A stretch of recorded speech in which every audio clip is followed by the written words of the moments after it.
हाय viewers, defeat disease की इस series में मैं डॉक्टर शिरीन हमेशा की तरह आपके साथ साथ ताकि आपको रोज़मर्रा होने वाली और मेरी नॉलेज में आने वाली नित नई साइंटिफिक और हेल्थ केयर से मुतालिक रिसर्च जिससे आगाह करती रहूं। तो आज हम रमज़ान के ही हवाले से बात करते हैं। जैसे कि हम आम दिनों में आप समझ लें कि नाश्ता, लेकिन आप रमज़ान में जो सहरी कर रहे हैं, वो सब लोग अगर ये मेरी वीडियो समझें अच्छी तरह से और अपनी सहरी को, कि अब लंबे रोज़े हो गए तो उसको किस तरह से, उसमें क्या खाएँ, किस तरह खाएँ कि उन्हें रोज़े जो है वो ज़्यादा महसूस ना हो, ना प्यास लगे, ना ही उन्हें भूख लगे। तो देखें, अक्सर तो लोग ये समझते हैं कि नाश्ता या सहरी जो भी है वो हमें दिन के आगाज़ में तवानाई देने के लिए ज़रूरी है। लेकिन मैं आपको न्यूरो साइंस की एक रिसर्च बता रही हूँ कि ये जो नाश्ता है हमारे दिमाग के स्ट्रेस, तवज्जो और मूड को भी पूरे दिन के लिए मुतासिर कर सकता है। तो देखिए, जब आप सुबह जागते हैं सहरी करने के लिए रमज़ान में, या वैसे ही आम दिनों में नाश्ते के लिए, तो उस वक्त आपके जिस्म में एक कुदरती अमल शुरू होता है जिसे कॉर्टिसोल अवेकनिंग रिस्पांस कहा जाता है।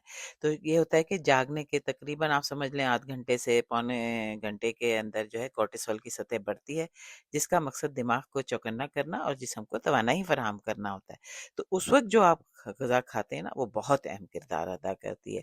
तो अगर आप सहरी में जो है अपने खाने का आगाज़ या नाश्ते में, जब रमज़ान ख़त्म हो जाएँ, और जो लोग भी, जितने आम लोग हैं जो दूसरे मज़ाहिब से ताल्लुक़ रखते हैं और रोज़ा नहीं रख रहे और ब्रेकफ़ास्ट करते हैं, उन सब के लिए तो ये बताऊँगी कि उसमें आप अगर प्रोटीन से भरपूर नाश्ते से करें तो उसमें मौजूद अमीनो एसिड्स दिमाग को अहम न्यूरोट्रांसमीटर बनाने में मदद देते हैं। न्यूरोट्रांसमीटर जैसे कि मैं आपको डोपामिन, नॉरएपिनेफ्रिन और सेरोटोनिन के बारे में बताती रहती हूँ।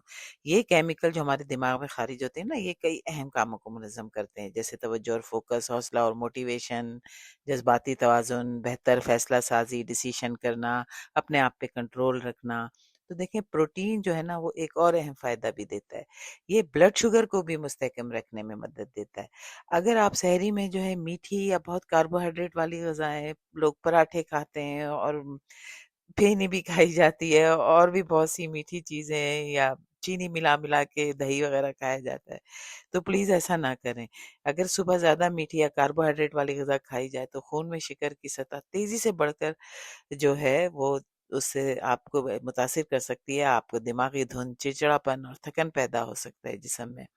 तो जब तवानाई और न्यूरोट्रांसमीटर्स मुतवाज़न रहते हैं तो दिमाग का एक अहम हिस्सा, जिसे प्री फ्रंटल कॉर्टेक्स कहा जाता है ना, सामने का हिस्सा जो पेशानी के पीछे, वो बेहतर तरीके से काम करता है। यही हिस्सा हमारे फैसलों, तवज्जो और खुद पर काबू रखने में मदद देता है। बस आपको मुख्तसर और सादा अल्फाज में ये समझा सकती हूँ कि दिमाग को सुबह सवेरे सिर्फ कैलोरीज नहीं चाहिए, बल्कि हयातियाती तवाज़ुन भी चाहिए। और उस तवाज़ुन को बरकरार रखने का आसान तरीका ये है कि आप दिन का आगाज़ प्रोटीन से भरपूर नाश्ते से करें।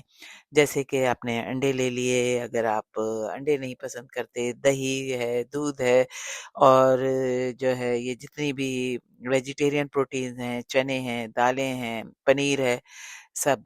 तो आप ज़्यादा मकदार में ये खाएँ, बहुत कम कार्बोहाइड्रेट, और एक नॉर्मल अमाउंट में आप फैट भी लें। तो उम्मीद करती हूँ इन बातों पे अमल करने से आपको अपना रोज़ा महसूस नहीं होगा, और आप आइंदा भी जो है फ़ास्टिंग को अपना एक मामूल बनाएँगे, क्योंकि वही जो है वो ज़्यादा सेहत बरकरार रखने का ज़रिया है लॉन्ग टर्म सेहत को। तो चलें, मिलते हैं अगली वीडियो में नई मालूमात के साथ। मेरी वीडियो को लाइक करें, सब्सक्राइब करें, आगे भी शेयर करें। तब तक के लिए बाय।